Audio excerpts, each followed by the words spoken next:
So I didn't fall in love with musical theater right away. It took me a minute to get there, and one musical that helped with that is Wicked. Wicked is now one of the longest running shows on Broadway. We just got a trailer for the new movie. Today on the podcast, how Wicked changed musical theater.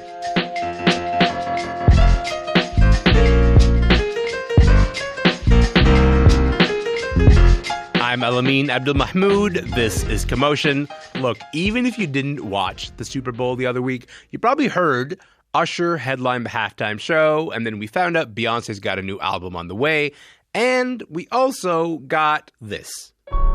The best way to bring folks together Something has changed within is to give them a real good enemy. You're green. That is a part of the trailer for Wicked, which dropped during the Super Bowl. The film adaptation comes out later this year. It stars Ariana Grande and Cynthia Erivo. Look, if you don't know Wicked, Wicked is a musical that is a prequel to The Wizard of Oz. Here's the plot line of the story. Okay, Wicked follows Elphaba. She's a young woman who is born with green skin, and she navigates a, let's say, complicated family life. We watch her struggle to fit in at a new school. She develops these magical powers, and along the way, she meets a young woman named Glinda, and the lives of the two witches are changed for good. Wicked has been a huge success ever since it first hit the stage about 20 years ago, and is now one of Broadway's longest-running shows of all time. Over the years, it's won everything, okay? It's won a bunch of awards, Tonys, a Grammy. To mark this moment and make sense of why the show resonates for so many people, I spoke with three Wicked experts, theater professor Stacy Wolf and Wicked podcasters Quincy Brown and Kevin Bianchi. I started out by asking Kevin what makes the musical so timeless. I think something that makes it timeless is the show grows with you. I am in my 30s and I have been invested in this show for 2/3 of that time. And when I was in my teens, it was all about feeling outcast, and it was all about, being the rebel and being the black sheep. And now, as more of an adult watching it, it's about friendship and it's about loss, and it is about giving up on something you thought you wanted. And so the show itself continues to evolve and kind of morph in what its message is as you continue to enjoy it. I love the idea that all these meanings have always been there in the work. Is just kind of like you pick up on them in different stages in your life. Anything that you guys want to add, Quincy, Stacy? Maybe Quincy, I'll go to you first.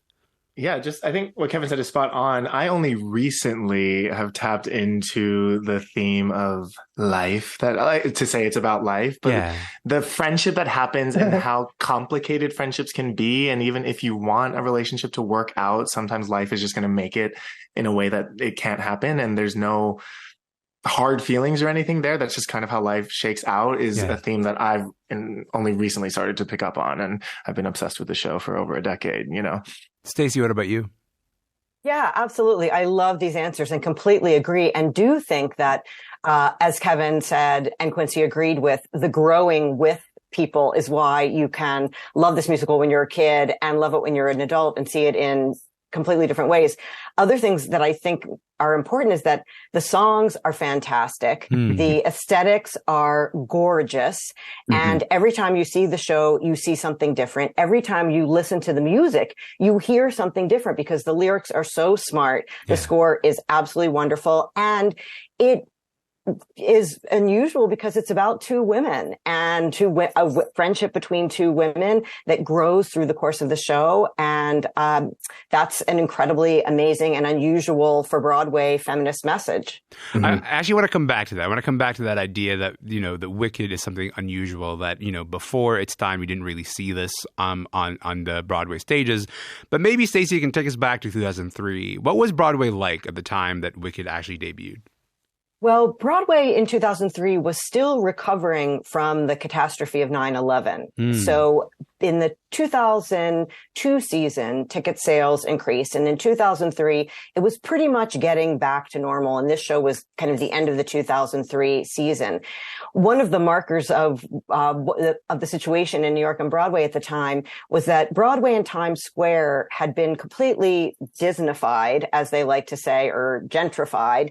And it was a very tourist-friendly place. Beauty and the Beast and The Lion King and Aida were all playing on Broadway. So Disney had a huge presence. And in this way, Wicked is in some ways like a Disney musical. It's very accessible. The point Kevin made about it going with you through the ages of your life. That is classic Disney. So in that way, Wicked was very typical for Broadway, but it was also atypical in that it was political and sharply political, critical of politics and critical of a mob mentality. And it was about girls. It was about two women and the relationship between them. And that was completely unheard of at the time. I want to ask you a little bit about the way that it was revolutionary, but also I guess I'm kind of curious, if you get the show that is so different from all the other shows that are around it, how do audiences receive Wicked when it debuts? How do critics receive Wicked when it debuts? What was the reaction back in 2003? That's to Stacy. Well, I know that Kevin and Quincy know this. It was panned by critics. Everyone in the panel was just like laughing and smiling, by the way. As I asked that question, everyone was like, oh, you have no idea. Okay, continue, Stacy. Sorry. Well, yeah. This morning I reread some of the reviews and they were so much crueler than I had remembered them. Really mean. And I think part of it was that the show first opened in San Francisco and it got a terrible reputation and it was a mess. And I think critics were already predisposed to hate it when it came to New York. And it was described as bloated, a Technicolor mess, seriously muddled, confusing. The only thing that critics liked were the actors, Idina Menzel and Kristen Chenoweth, who were universally loved and admired. But one of the things and almost largely favored Kristen, I think, in the reviews over Idina. I think they did, which we could probably take apart in terms of the role that they each played and who's the bad guy. I wish you would go off. Absolutely. Get into it. Well, I mean, I think that that the character of Glinda remakes this stereotypical white, elegant, boppy, popular witch and Kristen plays girl her character. And that's the role that Kristen plays. And I think she so upended our stereotype of the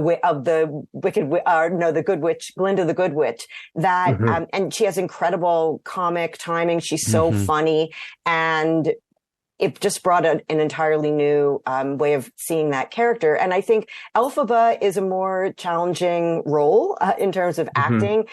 Singing, it's a very difficult role, as all the Elphaba singing indicated to you. So, well, I think it speaks to like where Broadway was at the time too. Yeah. Where the way that Kristen sings in the show was a way that audiences at that current time period were used to hearing performers sing in Broadway shows. And I think what Idina was doing in this musical really, she started to do it in Rent, and then I think really solidified it with Wicked, changed the way that we sing on Broadway. She brought that like rock pop sound into the quote unquote normal musicals, or the legit musicals.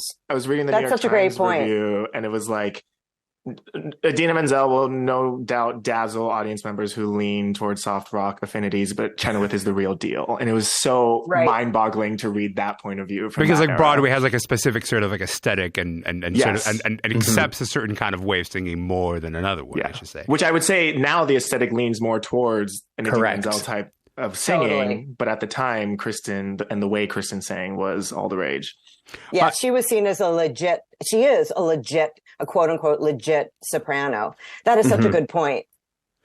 So I want to play you guys. So the original Broadway production went on to win 3 Tonys, including a Best Actress win for Idina as Elphaba. I want to play you a bit of her acceptance speech. Thank you. I am so proud to be in a musical that celebrates women, that celebrates their strengths and their differences, and to be in the company of these women this evening is just a dream for me. Thank you so much. And Kristen Chenoweth, you are the grace and the light on that stage every night. This is something we built together, and I love you.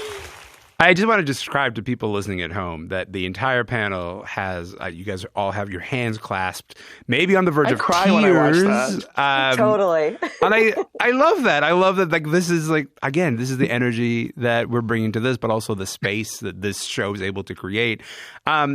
Stacy, maybe I'll put this to you because you've mentioned this idea that the show is revolutionary for centering two women characters at the time of Wicked's debut. But we kind of see this a lot now. We see this a lot now in terms of like the shows that sort of occupy Broadway. Do you think we kind of owe all of that to Wicked? I do. And another thing that I think we owe to Wicked that clip raises and that Quincy and Kevin have raised is the ability of audiences to overcome the reviews. This was one of the first shows on Broadway that was panned and no one cared, and audiences came anyway. Yeah. And after this moment was when audiences and fans became as powerful, if not more powerful, than the critics. And critics could no longer close a show. I'm sure these guys have something to say about that. Kevin, go ahead. Something that we talk about on our podcast a lot is that Wicked opened, I should say, at the perfect lightning strike when internet culture was taking off, because all of a sudden we had something to talk about on the message boards, and all of a sudden people could sneak a camera into the show and record, and we could all talk about which alphabet we liked the best. And so it was really kind of just because of the nature of it being 2004, 2005, 2006. Yeah. It was kind of primed for fan culture at that point. Mm-hmm. Yeah. We've had actresses on our podcast who say that they have a fan base because people have discovered them on the internet. They have a fan base of people who have never seen them live, but through their Wicked bootlegs are now huge fans of these Broadway performers, you know?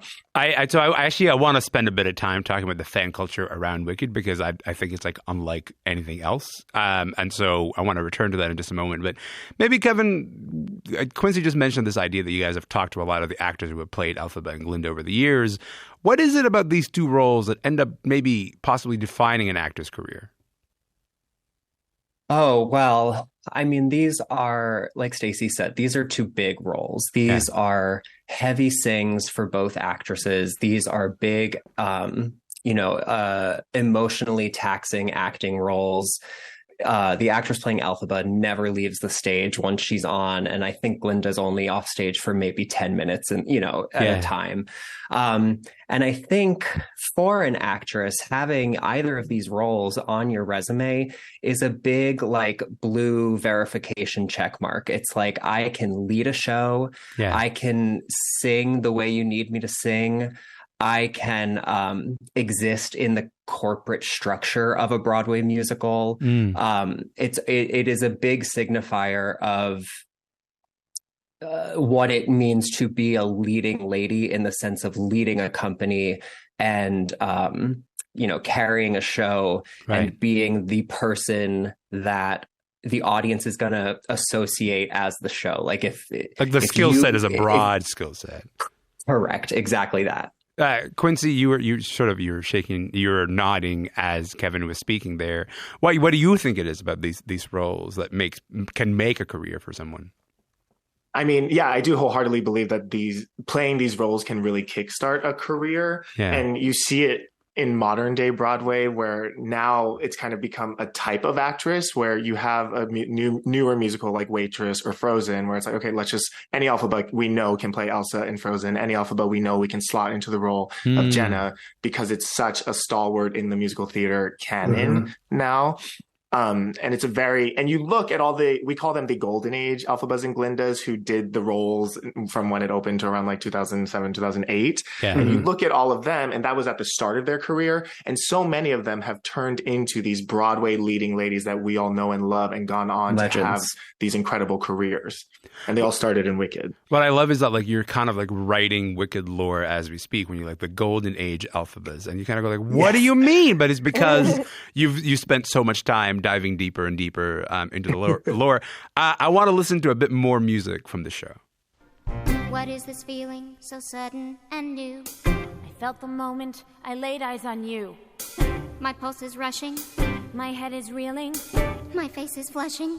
What is this feeling? Fervid as a flame. Does it You guys look like a delight.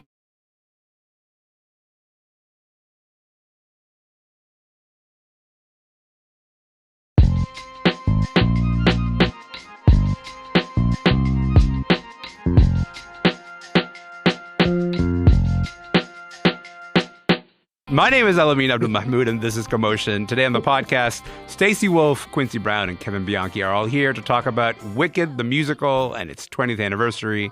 They're all dancing. They're all dancing as I'm looking at them right now. We just heard a bit of What Is This Feeling, Elphaba and Glinda's first duet in the show. Stacy, you've written about how the show plays on a lot of queer conventions. Many fans point out this song as being one example of that. Could you tell us a little bit more about that?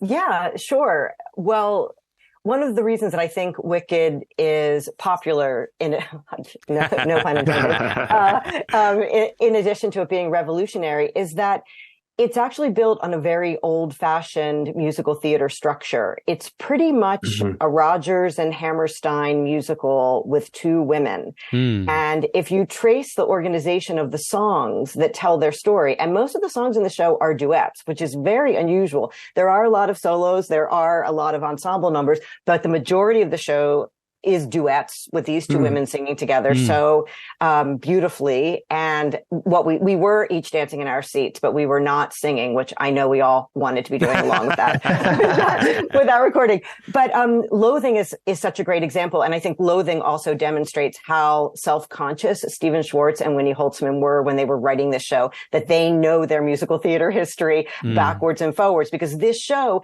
is a quintessential subjunctive love song, like what we call in musical theater scholarship. So it's the first duet in a show where the characters hate each other or don't get along or don't like each other. But because they sing together, the audience knows they're going to get together in the end. And that's exactly what happens in this show, in this song. And this song is so smart about it because it plays on all of that, because it sounds like they're going to say, I'm in love with you. And then they say, face flushing in my head. Yeah, exactly. All of the things that signify love, but then they loathe each other. And then as the musical goes on, all of the songs map their relationship in a pretty old-fashioned Rodgers and Hammerstein way, where they come together, they come apart, they each express their desires, they get along, they don't get along. And then at the end, they sing Changed for Good, which is their love duet, where they express their love for one another. And so even though in the story, Elphaba leaves and Glinda stays, in our emotional connection to this show, those women are together and those women are a couple. Kevin, is that how you read it too? That is how I read it. And I feel like, whether you view it as platonic or romantic, this is a show about the relationship between these two women. But then I think the other part of it being a very queer show is this, it just has this built-in fan base we always talk about with queer people, and especially with gay men, is we are trained from an early age to identify with the villain in things, because it's always, the villain's always a fop, or the villain is always a butch woman. And the villain tends to be queer coded in a way. Right. Yeah. And so then the diva. The diva, right? To then have this musical handed to you where it's like, here's the celebration of the villain. And, all these little gay kids being like, oh, well, what is this gift or this curse that I have inside me? And maybe someday that will be celebrated. But for now, it's like people are just targeting this thing about me against myself. And so it does speak, again, kind of subconsciously or beneath the surface to the queer experience. Well, yeah, I was going to say, in some ways, we're talking about Wicked as this show that has helped to reimagine what we see on stage. But a lot of fans, a lot of critics have pointed out that the show is not perfect in that way. Stacy, how does Wicked compare to other Broadway shows when it comes to the representation of who we actually see on stage? Well, I think, as we've said over and over, the fact that two women are the stars of the show cannot be overpraised. It's so unusual for two women to carry it the way they do, and the way Kevin and Quincy talked about it being so important in an actor's career to be able to play one of these roles. So that alone was, and still is revolutionary. I think as soon as they started casting actors who were not white or very thin as one of the leads, that was revolutionary. It took a surprisingly long time Quite for recent, that to happen. right? Yeah. Quite recent for the first Black Glinda. And to my mind, really surprising. And I really am curious to hear what Quincy and Kevin have to say about it. And then the other unfortunate representation that I know these guys know about is the negative characterization of Nessa Rose and the idea that one of the most evil characters in the show has a disability and is confined to a wheelchair. And that's such an old, outmoded trope of disability being represented by an evil character. And I wouldn't cancel Wicked or hate Wicked. I just feel like it's something that we need to talk about as we talk about all of the dynamics of representation and their political realities. Quincy, how do you read this? Yeah. I think it's exactly right. I think it's actually indicative of just where the Broadway industry was at the time Wicked opened. Wicked opened 20 years ago. Sure. And 20 years ago, if you're going to have a Black person in the show, it's because they are portraying a Black person and it's a Black show. I remember there was an actress who played Elphaba in, I think, like 2000, early on in the run. And the online chatter was that she was a big Elphaba, a fat Elphaba, a thick Elphaba. And you look back now and this actress was not at all, you know? So even the fact that that was the conversation happening at that time, I think shows maybe why the show has been so slow to change. Sure. And now, to Stacey's point, now that society is at a point where we are pushing for these things, I think Wicked is actually one of the long running shows who is actively trying to address that and address it quickly. If you look at the West End cast right now, all three principals are Black, which I think is incredible. Yeah. But that's not to say that, like, yeah, it is a little insane to me that we haven't had a full-time Black Elphaba on Broadway, especially when, you know, so many Black people key into Elphaba. And it's like, this is a Black character. Like, this is an allegory for someone being Black. Her skin is green and she gets made fun for her skin color. Yet we have these white actresses playing her over and over and over again, you know? And I think it brings a lot to the show, like having a Black woman play the character, because they can key into Elphaba and the experience of being Elphaba in a way that a white actress just can't, you know? Listen, I think it's really important to actually talk about the fact that all the time we talk about how there's no new ideas anymore. But this is a show that has existed for 20 years and people are still interested in it. They're interested in it even though it's based on existing IP, because it's based on a book that is based on a movie. It's kind of has had this very circuitous route and people can't get enough of the show. Maybe I'll put this to Quincy. Quincy, it did help us understand a new era of Broadway fandom.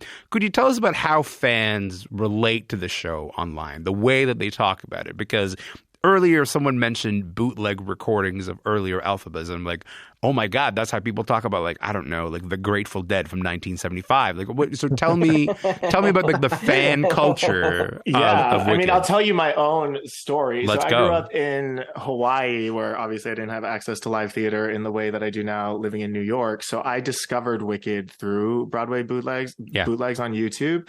And what that did was I was able to compare and contrast, like, oh, Eden Espinosa performs Defying Gravity this way, Stephanie J. Block sings it this way. And you build up your Rolodex of all of these actresses and how they perform the character. Yeah. I had Wicked memorized as a musical before I ever saw it live. The first time I saw it live, when the tour finally came to Hawaii, I knew every single word. I knew every actress who had ever played it. I was the biggest fan, only because of bootlegs. Yeah.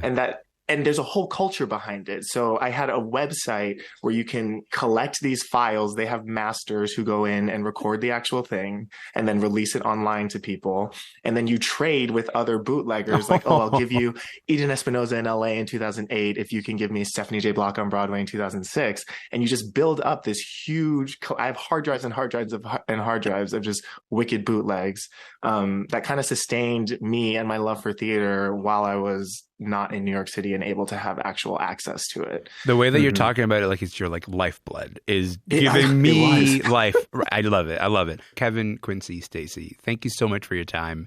This has been a delight of my day. Fun. Thank you. This is the best. Thank you so much. Of course. Thank you.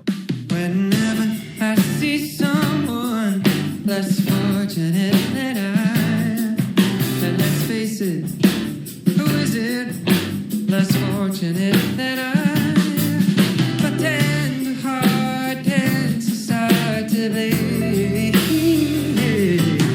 And if someone That is a bit of Popular. That is Glinda's big song from Wicked. But if it sounds a little different, it's because this is the Yacht Rock cover performed by Andrew Barth Feldman and Third Reprise. Before that, you heard my conversation with Stacy Wolf, who's a professor at Princeton University and the author of Change for Good, a feminist history of the Broadway musical. She was in New Jersey. Quincy Brown and Kevin Bianchi are both co-hosts of Sentimental Men, a Wicked podcast. They were in New York City. Wicked the movie comes out later this year, and the musical returns to the stage in Toronto this summer. That is it for the podcast today. By the way, you can listen to Commotion anytime you like, wherever you get your podcasts. If you've got a few moments, check us out on Instagram. We are at Commotion CBC. My name is Elamin Abdelmahmoud. I'm going to be back tomorrow. So if you're here, I'd love to see you then.